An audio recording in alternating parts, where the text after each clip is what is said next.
बिस्मिल्लाहिर्रहमानिर्रहीम। अस्सलाम वालेकुम viewers, welcome to my YouTube channel English no problem. अगर उर्दू से इंग्लिश ट्रांसलेशन करनी हो तो बाज़ दफ़ा वोकैबुलरी ज़्यादा टफ़ नहीं होती, लेकिन क्योंकि हमें कुछ रूल्स का पता नहीं होता तो उर्दू से इंग्लिश ट्रांसलेशन मुश्किल हो जाती है। आज हम इसी तरह के 2 सिंपल रूल्स पर बात करेंगे जिनके ज़रिए आप आसानी से उर्दू से इंग्लिश में ट्रांसलेशन कर सकते हैं।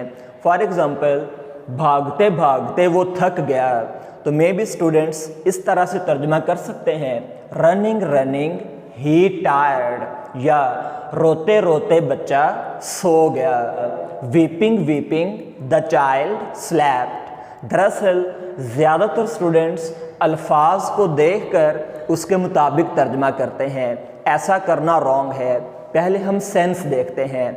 फॉर एग्ज़ाम्पल, इस सेंटेंस पर गौर किया जाए तो एक काम जारी था तो दूसरा काम हो गया। मसलन भागते भागते वो थक गया, यानी कि भागने वाला काम अभी जारी था तो दूसरा काम यानी कि वो थक गया। तो इस तरह के सेंटेंसेस को जब हम उर्दू से इंग्लिश में ट्रांसलेट करें तो हम वाइल के बाद वर्ब की फर्स्ट फॉर्म और उसके साथ आईएनजी का यूज़ करते हैं। मिसाल के तौर पर, while he was running he was tired, भागते भागते वो थक गया।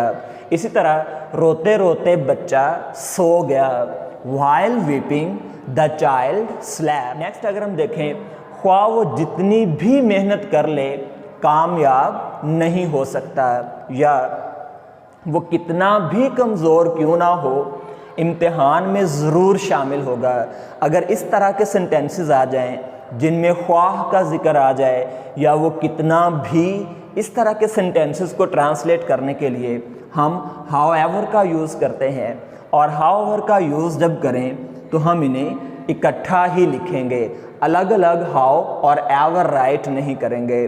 और हाउएवर के बाद हम ज़्यादातर एडवर्ब्स या एडजेक्टिव्स का यूज़ करते हैं। तो पहला सेंटेंस, ख्वाह वो जितनी भी मेहनत कर ले कामयाब नहीं हो सकता, however hard he may work he can not succeed, या वो कितना भी कमज़ोर क्यों ना हो इम्तिहान में ज़रूर शामिल होगा।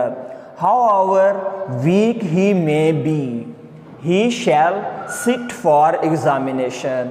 यहाँ हमने ही के बाद विल का यूज़ क्यों नहीं किया, क्योंकि यहाँ पर सेंटेंस में ज़रूर का इम्प्रेशन देने के लिए हम विल की जगह शैल यूज़ कर चुके हैं।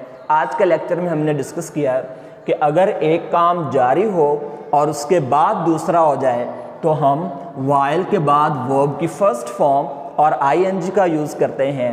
और अगर सेंटेंस में ख्वाह या जितना भी का जिक्र आए तो हम हाउएवर का यूज़ करते हैं और इसके बाद हम एडवर्ब या एडजेक्टिव यूज़ करते हैं। Thanks for watching, stay connected for more videos. अल्लाह हाफिज़।